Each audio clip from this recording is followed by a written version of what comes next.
Hello, I'm Shelby Charlene, and today on Point, we'll be discussing how music makes an impact within the LGBTQ community. Music can be used as a form of activism, as well as giving people a sense of empowerment. However, many members within the LGBTQ community believe that there aren't enough musicians who advocate for them. Brian Thompson, who identifies as bisexual, says there should be more queer artists that positively represent the LGBTQ community. And that also intertwines with music, because if you look at every country, every history, their culture, every country has some form of music. So it can definitely be used as a form of advocacy. And I think it'd be fantastic if there'd be more queer artists to come out of the woodwork. Like, that'd be great.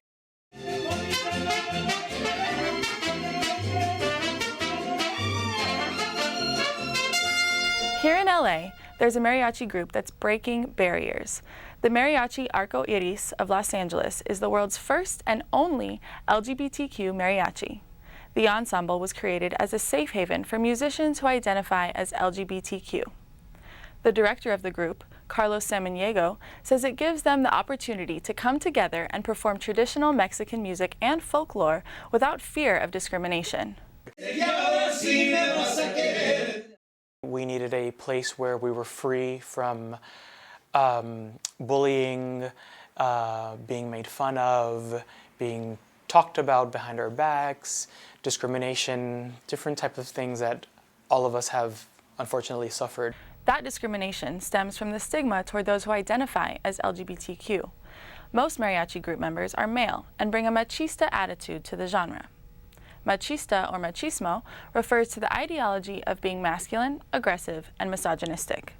Today's guests will discuss how music brings social awareness to the LGBTQ community, how the Latino community responds to those who identify as LGBTQ, and how members continue to break barriers. And now, On Point's Julie Nesbitt has more on the story. Thank you, Shelby. Today I'd like to start by thanking our guests for being here. Joining us today is Rudy Vaszuez from Mariachi Arco Iris and Professor Kathryn Sorrells of the Communication Studies Department, who also focuses on queer studies. Rudy, we'll start with you. In what ways do you feel that music is used to advocate for social issues? Well, I would say that in many instances of musical expression, it's just, or any case of just what we do in the arts, it's just we find a way to not just really speak about the issues as they are. It's in a sense also incorporating another form of expression from your inner self, your soul, and really incorporating that into it. You have, as opposed to just hearing just a statement, you're getting the emotion, you're getting the exact feeling from the person interpreting it. And in the case of a group as well, with music, that also has a profound effect on the people that are listening to it. So it's a really powerful way to get that message across, to inform people, because they're not only being informed, they also feel what you feel. And Dr. Sorrells? Well, I would agree with Rudy. I think that music, it's part of people's cultures, part of their collective group sense of self. So it's not so much that protest movements develop music, it's that the music of that culture gets brought into a movement. So we can really see it in pretty much the civil rights movement, even in the Chicano movement. The songs were there and then they're adapted and they're brought in, and sometimes given new meaning when they come into a protest movement, but it really is the soul of the culture that's coming through the music that then becomes part of the protest. Okay, and CSUN student Rain Burnell says that musicians should use their platform to advocate and empower. Let's hear what Rain had to say. I know a lot of pop stars use their platform to speak about issues on behalf of others, which is always good to help give the queer community more of a voice, especially when we're so marginalized that we can't really always speak for ourselves. You know, sometimes someone else has to speak for us because people don't want to listen to us.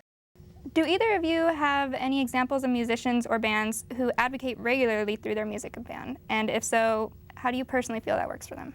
Rudy? Well, do they have to be living or? Anyone, really. Okay. Well, I mean, some of the first ones that come to mind for me have been a lot of the ones from the Nueva Canción movement. So a lot of the ones that you see, like Mercedes Sosa from Argentina, Victor Jara, and Violeta Parra, both from Chile, to name a few. And then also, he's also still currently living, Daniel Viglietti from Uruguay. A lot of those that are part of that movement, especially also, I almost forgot to mention, Amparo Ochoa from Mexico, they have regularly advocated for a lot of social causes through their music. And in a way, it has also come to the point where, given the time that they were in their prominence, that it also even threatened their lives. In this case, it resulted in Victor Jara's torture and subsequent death. Some were exiled, like Mercedes Sosa, and also another group from Chile, Quilapayún was another. So it's, in a way, it shows that for those who are actively against a lot of these social causes that we're fighting for, they see a lot of any form of of artistic expression as a threat. And in a way, it's just like, yes, it resulted in the ways that I've seen, in the ways that I mentioned before, where some have died, some have been exiled, but at the same time, it didn't silence their music completely. It kept going on. People still kept listening to it. And in a way, it also really helped to fuel a lot of the resistance that we have seen in the past. And a lot has actually come into resurgence now, and seeing a lot of resistance movements building up as we speak. Professor Sorrells?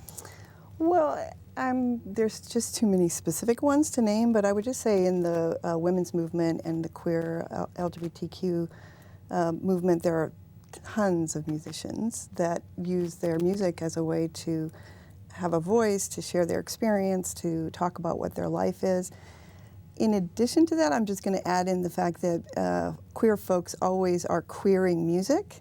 So whether the artist themselves is queer, the music can be queered, meaning you can take what may appear to be straight or heteronormative and change the meaning for yourself within the community. So things that may actually be appearing to support very heteronormative, patriarchal points of view can actually be taken and queered by the community and be seen to actually challenge that dichotomy or that binary or that kind of normative, oh, you have to be straight.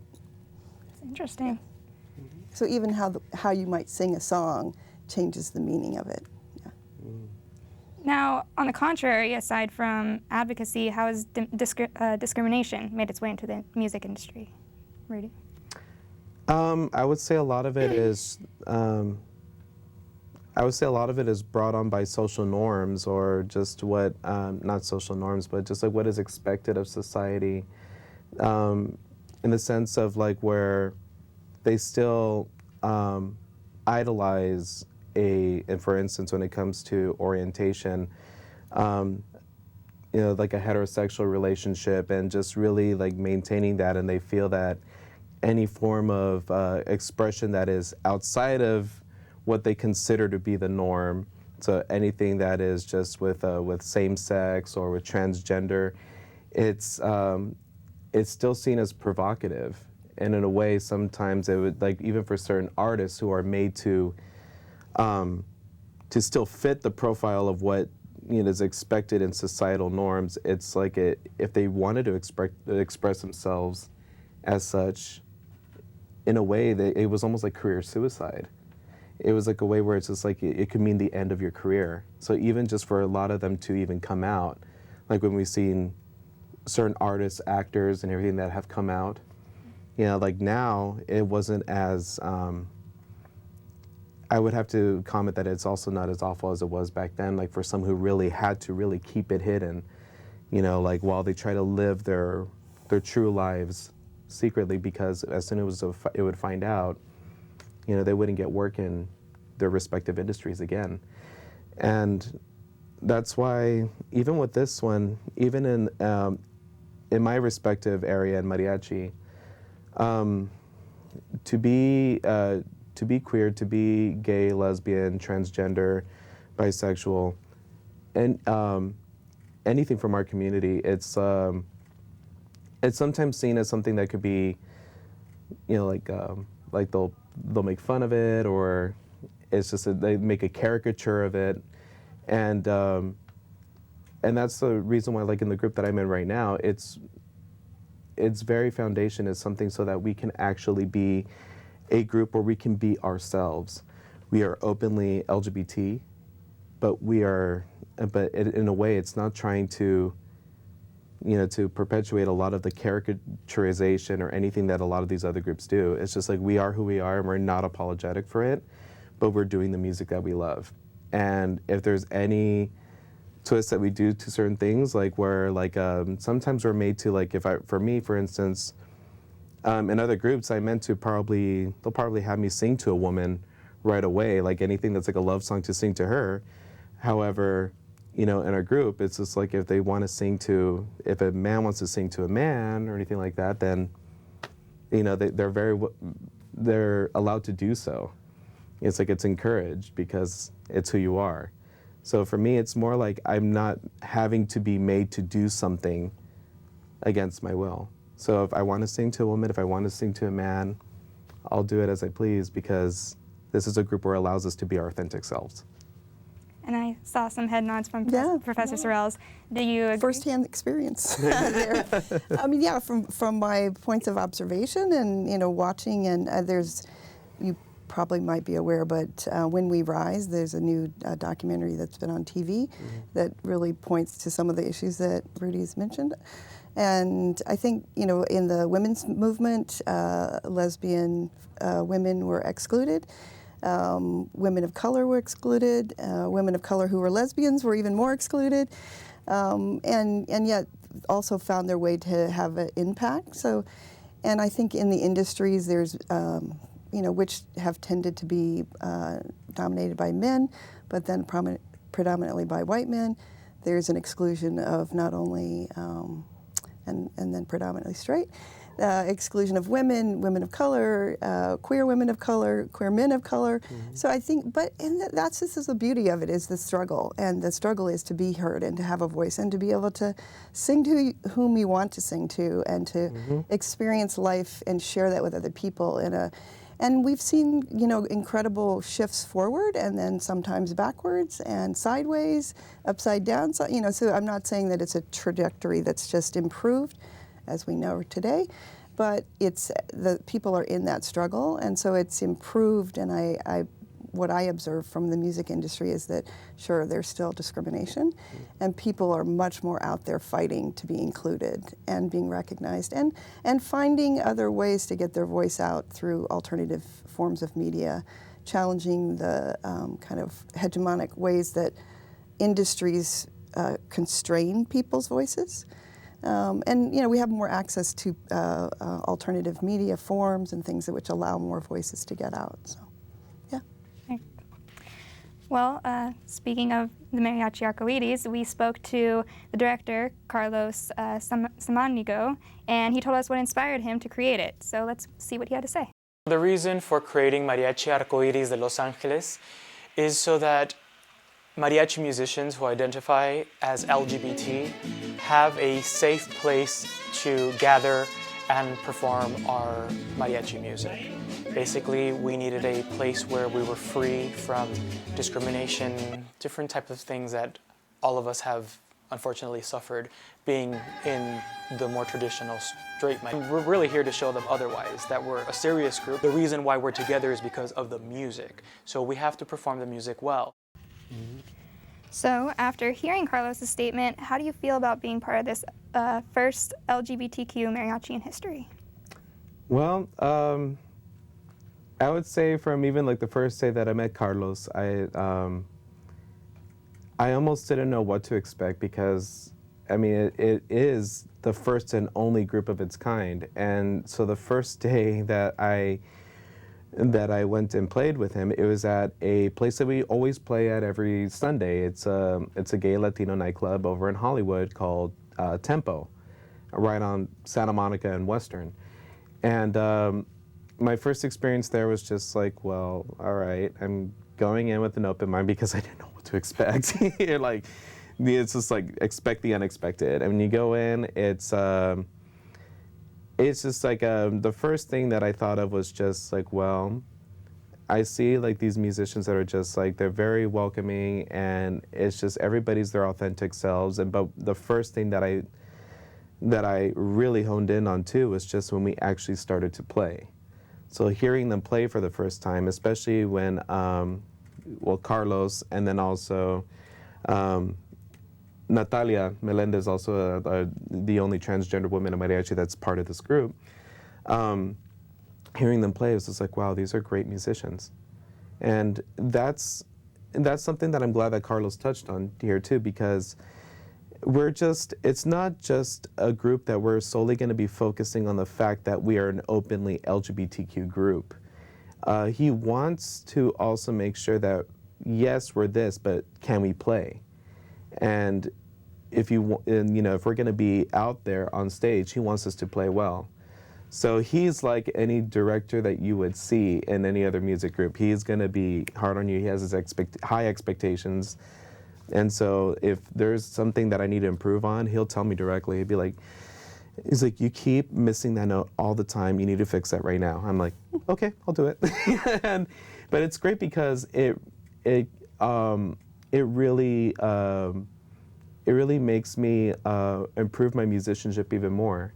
So it's like, I think it's just like my experience with it is just, you get the best of all the areas you could think of in a group. You're in a group where like there's no judgment of who you are because everybody's their authentic selves. At the same time, you're also in a group that, where everybody is very much aware of their musical ability and they want to improve, and we want to put on the best show possible for people. So you have that as well. And at times too, I know that because we are all human, we all have different experiences in life, sometimes crises that we go through, and it's great because it's like, in a sense, this group is also another family. So we really just like have each other's back, and we just have this familial bond that's just so strong, and it's something that I couldn't be any more thankful for. So do you feel that everyone in the group has been able to embrace their identity through this mariachi? Yes, because I mean, aside from those in the group that are LGBTQ, we do have one person in the group who is also, actually two, that are two that are straight but are allies, and they knew exactly what group they were going into when they came in. So, and it's just like, it's great to see that they can play comfortably with us and just know that about that, they know that about us, and they're not going to feel, that their masculinity is being threatened or anything. They're going in, it's just like helping out or any other group in this, or being part of any other mariachi, and it's just being like, hey, it's just, they go in there and they just play with no reservations. Well, we also spoke with Natalia Melendez, who, as you said, was the first transgender woman in mariachi, and let's see what she had to say. I never thought this was going to happen, how it all happened. When my transition took place, there was a lot of obstacles I had to go through to get to being comfortable and not even expecting to be in a leadership role to the world. And I've been blessed with that. I've been given this kind of responsibility through everything that I've done. Well, it's often uncommon to have a woman in mariachi, and even more uncommon to have a transgender woman in one. And what made the group challenge these barriers, Rudy? Well, I would say, I think like to hear that it's uncommon to have a woman in mariachi,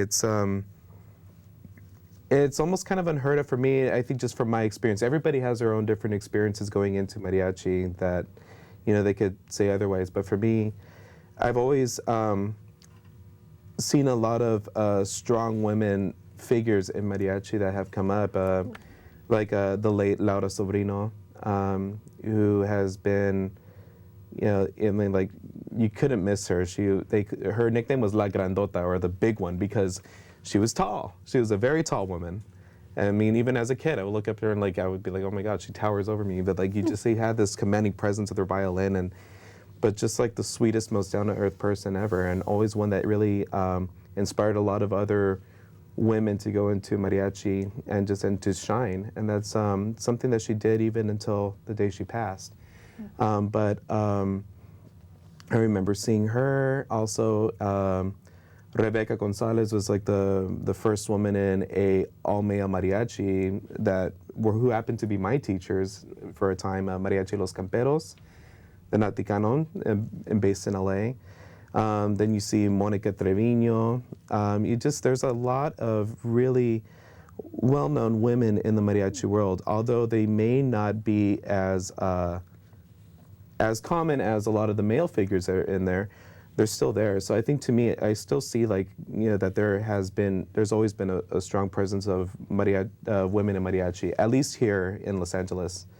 In Mexico, it would probably be a different story, but I could say safely over here, it's been made possible here. But for a transgendered woman in mariachi, you don't see that so often, and that's something that I also think makes this group very special, because it's in other cases it's like for women that they're readily accepted, but for Natalia, I can imagine for her, she's had a hard time since her transition to come in there, and this is like the group that actually still helped her to play, and helped to make sure that she's able to play and then and be herself. So, Professor Sorrells, how common is this in today's society through your studies and work? How common would you see this? Well, I wish it were a lot more common. It's really inspiring to hear about it. And it's really, to me, the example of this particular mariachi group is really about queering things, so everybody is accepted in how they express themselves. But I do think that your generation is more flexible, adaptable, and open, and not as concerned about sort of rigid boundaries about sexuality and about gender. So I think those kind of performances are shifting for people in ways that I think are really helpful. Not everywhere, not all the time. Certain spaces are more open. Okay, so we reached out to CSUN's Pride Center's coordinator, Serena Loeb, and she told us some issues that the LGBTQ community faces as a whole. Being misgendered, pronouns, access to gender-inclusive restrooms easily on campus, as well as, homophobic comments that they might hear, whether it's from peers or things like that. And so, overall, our students' experiences that have been shared are good, but those are some of the issues that students come up with of how to navigate comments or professors not being as inclusive, things like that.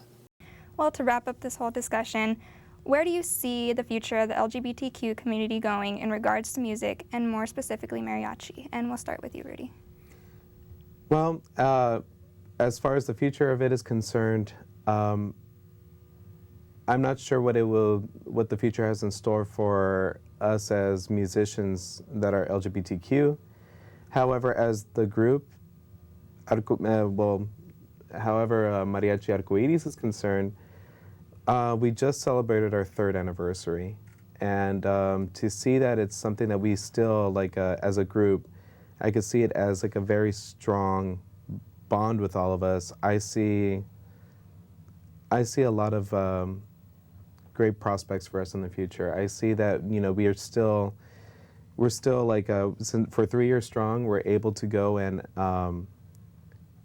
inspire other musicians to be themselves, to be not afraid of who they are, and they just know that, hey, for us, we're able to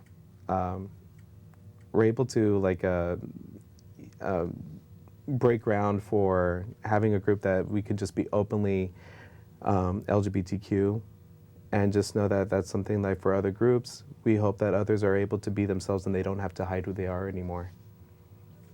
Professor Sorrells. Well, I think what I would just add to that is that we all know we're kind of experiencing some pretty major challenges on the national political scene, and that's certainly for LGBTQ folks. It's also for immigrants who can sometimes be the same people.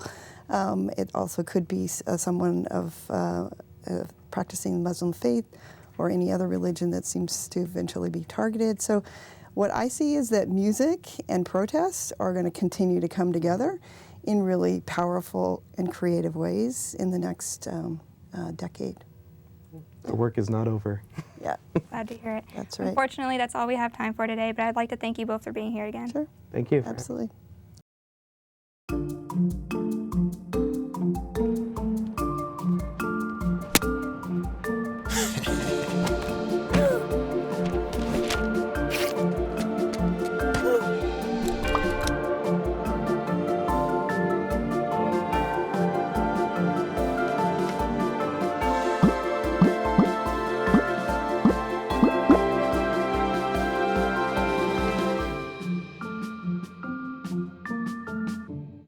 Patriotism.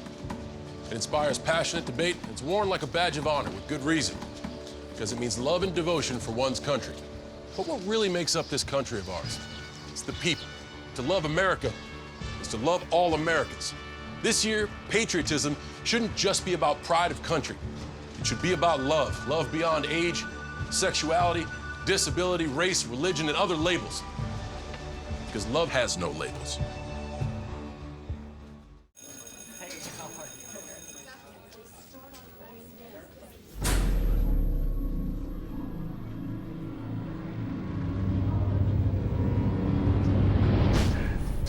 You guys going to my party on Friday? Yeah, dude, it's gonna be crazy. All right. What's up, dude? I'm loving your jacket. Don't be such a fag. If you don't mean it, why say it? Words hurt. Think before you speak. Hamilton was adopted from a rescue in 2008. He knows he's a pretty big deal. How could you not love him?